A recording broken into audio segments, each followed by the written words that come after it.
Subscribe to our channel Mend Your GK if you're preparing for current affairs or if you want to improve on general knowledge. On behalf of PrepQ, I, Manish Khane, welcome you to this edition of Current Affairs. Today is 25th January 2019, and in this edition of Current Affairs, we will first have a look at the headlines of the day.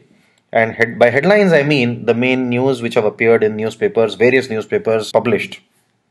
And then we will move on to discuss some important exam-oriented questions which relate to this date. Let us move to the first part of this edition. Headlines of the day. Chanda Kochar, her husband and Venugopal Dhoot booked by CBI for cheating.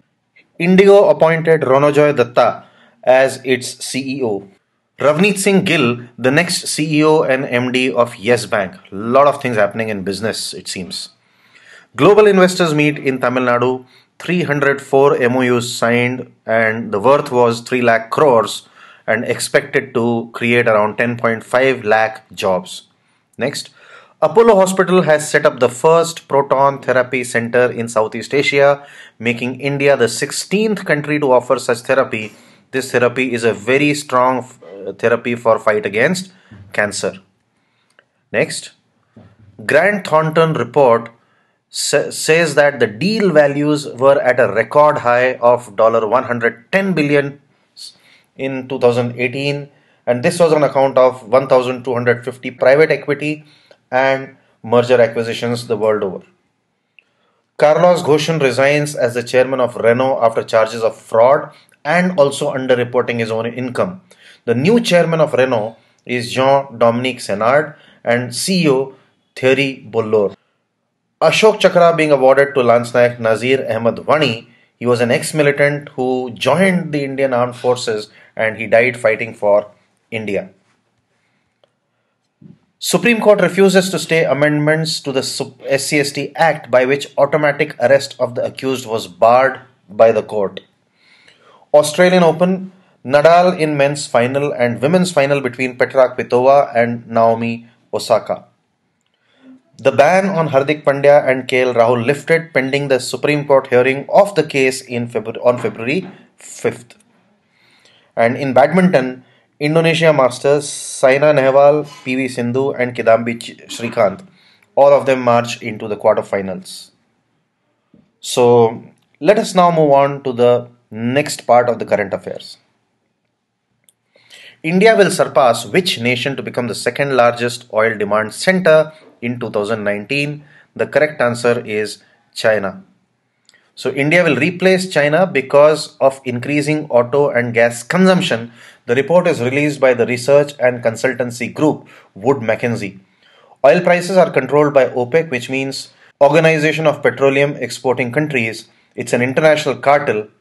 Cartel means a group that comes together to promote mutual benefits. Mutual benefit को promote करने के लिए जो group साथ में आता है उसको कार्टेल कहते हैं इंग्लिश में. ओपेक का जो हेडक्वार्टर है वो है वियना, ऑस्ट्रिया में. ओपेक के general secretary general Mohammad बारकिंडो.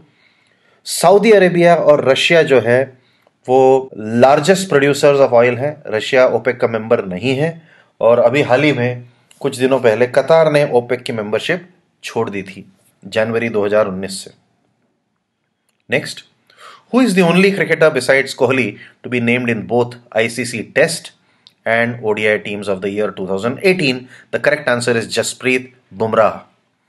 The Test team of the year featured 3 Indian players. Apart from Bumrah and Kohli, Rishabh Pant was also featured. ICC ODI team also features Rohit Sharma, Kuldeep Yadav and Virat Kohli.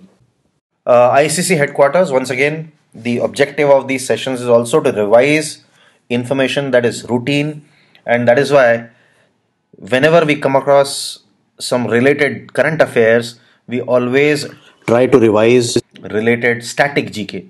So ICC का headquarter जो है वो Dubai में है. इसके chairperson आज की तारीख में शशांक मनोहर है. इसके CEO डेव रिचर्डसन है, पर मनु सोहानी आने वाले समय में CEO घोषित किए गए हैं, जो अपना पदभार जून 2019 से ग्रहण करेंगे. क्रिकेटिंग रूल्स जो हैं क्रिकेट के वो आईसीसी नहीं बनाता है, वो बनाता है Marylebone cricket club. Next, who is the head of IBBI working group to suggest a suitable framework for group insolvency? The correct answer is UK Sinha. UK Sinha के नाम से एक और कमेटी अभी हाल ही में बनी थी जिसको आरबीआई ने बनाया था, और इसको एमएसएमई यानी micro small and medium enterprises के फाइनेंशियल सस्टेनेबिलिटी के लिए एक कमेटी का गठन किया था आरबीआई ने, जिसके चीफ भी यूके सिन्हा ही थे। तो आईबीबीआई क्या है? IBBI insolvency and bankruptcy board of India. इस कमेटी के 11 मेंबर्स हैं और इनको कहा गया है रिपोर्ट सबमिट करने के लिए to suggest framework for insolvency resolution and liquidation of corporate debtors in a corporate group. मतलब इंडिविजुअल कंपनीज के लिए तो इस तरह का फ्रेमवर्क बना हुआ है, पर एक कॉर्पोरेट ग्रुप की जब एक से ज्यादा कंपनीज आती हैं तो उसके लिए कुछ अलग फ्रेमवर्क सजेस्ट करने के लिए इस वर्किंग ग्रुप का गठन किया गया है। यूके सिन्हा जो है, recently RBI made him the head of a committee to suggest long-term solution for economic and financial sustainability of MSME sector. MSME का फुल फॉर्म है micro small and medium enterprises. अगला question, याद-ए Jallian museum that provides a historical account of the Jallianwala Bagh massacre has been unveiled at which Indian monument? इसका सही answer है red fort. Government ने वहां पे 4 museum खोले हैं। एक नेताजी सुभाष चंद्र बोस और आईएमए, उनकी जो इंडियन नेशनल आर्मी उन्होंने जो बनाई थी, INA उसके ऊपर है। एक जलियांवाला बाग मैसेकर के ऊपर है।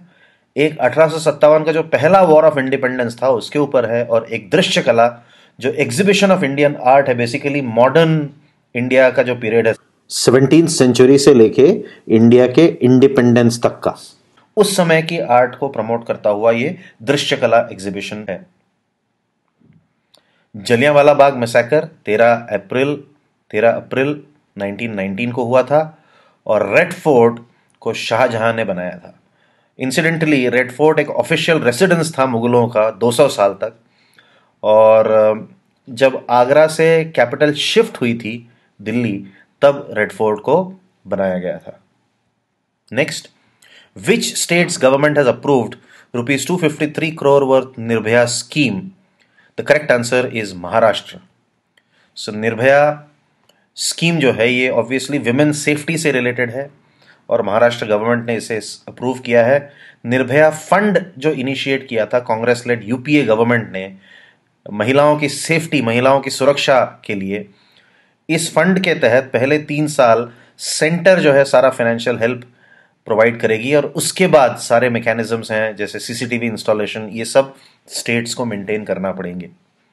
Next, Raghbir Singh Bhola who passed away recently was a veteran personality of which sports?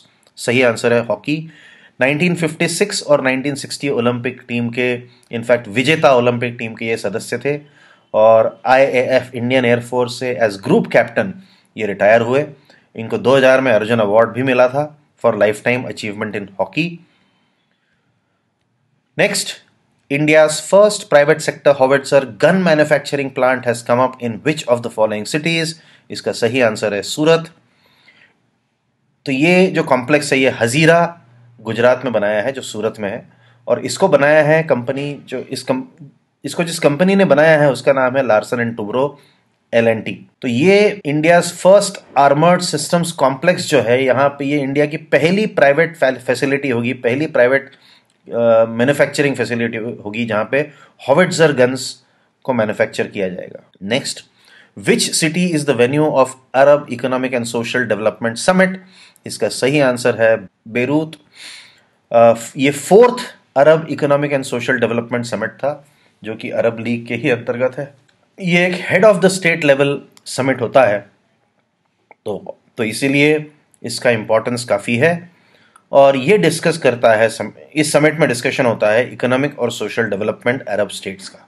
इस समिट के बाद एक जॉइंट स्टेटमेंट इश्यू किया गया जिसको बेरूट डिक्लेरेशन के नाम से जाना जाता है, जिसमें अरब फ्री ट्रेड जोन को एस्टैब्लिश करने की बात कही गई, और रेफ्यूजी क्राइसिस को worst humanitarian refugee crisis after world war का दर्जा उन्होंने दिया। पहला economic and social development summit Arabs का हुआ था कुवैत में 2009 में। अरब लीग जो है ये organisation of Arab states of Asia and Africa formed in 1945। Arab league का जो हेडक्वार्टर है वो कायरो इजिप्ट में है। Next question. Delhi High Court has allowed the release of the movie 72 Hours My Attire Who Never Died, which is based on the life of 1962 Sino-Indian war hero rifleman. Who is the hero? इसका सही answer है जसवंत सिंह रावत। और ये rifleman थे 1962 के सिनो Indian war में, और war के आखिरी दिनों में 3 दिनों तक इन्होंने चाइनीज फौज को रोक के रखा अकेले ही, और जिसके कारण इन्हें महावीर चक्र का अवार्ड दिया गया। इनके बारे में कुछ भी पता नहीं चला वॉर के बाद, और इसीलिए इनको हीरो हु नेवर डाइड भी बोला जाता है। इनके बारे में तरह तरह की कहानियां उस इलाके में अभी भी फैली हुई हैं, और अगर आप गूगल करेंगे तो इनके बारे में बहुत इंटरेस्टिंग, बहुत रोचक तथ्य सामने आएंगे। Omega health care management services signed a pact with which institute for advanced use of latest technology in providing health care solutions on 21 January 2019। इसका सही जवाब है IIIT बैंगलोर। तो ये पैक्ट में हेल्थ केयर सोल्यूशंस के अलावा enhanced research into data science and artificial intelligence की भी बात करी गई है। इसके साथ ही हम आ जाते हैं आज के क्वेश्चन फॉर द डे पे। पहला क्वेश्चन है, what are the themes of the 4 museums inaugurated at the Red Fort. दूसरा क्वेश्चन है, what is the meaning of the word cartel. इन दोनों क्वेश्चंस के आंसर आपको कमेंट सेक्शन में नीचे देने हैं। With this we reach an end of today's edition of GK. अगर आप कैट इस एग्जाम के लिए प्रिपेयर करना चाहते हैं तो हमारे 2 बहुत ही पावरफुल कोर्सेज हैं, prep QA comprehensive, prep DILR comprehensive. इनको आप इंडिविजुअली या कॉम्बो पैक में myprepq.com इस वेबसाइट से खरीद सकते हैं। अगर आप इन एग्जाम्स के लिए प्रिपेयर करने के लिए फ्री रिसोर्सेज ढूंढ रहे हैं तो मेंड योर मैथ और मेंड your reasoning, mend your GK, ये 3 बहुत अच्छे फ्री रिसोर्सेज हैं। अगर आप मुझसे करियर रिलेटेड एडवाइस चाहते हैं, अगर आप कॉल गेटर हैं, आपको इंटरव्यू प्रिपरेशन से रिलेटेड कुछ हेल्प चाहिए, तो आप मुझे इस व्हाट्सएप नंबर पे व्हाट्सएप कर सकते हैं। Thank you very much.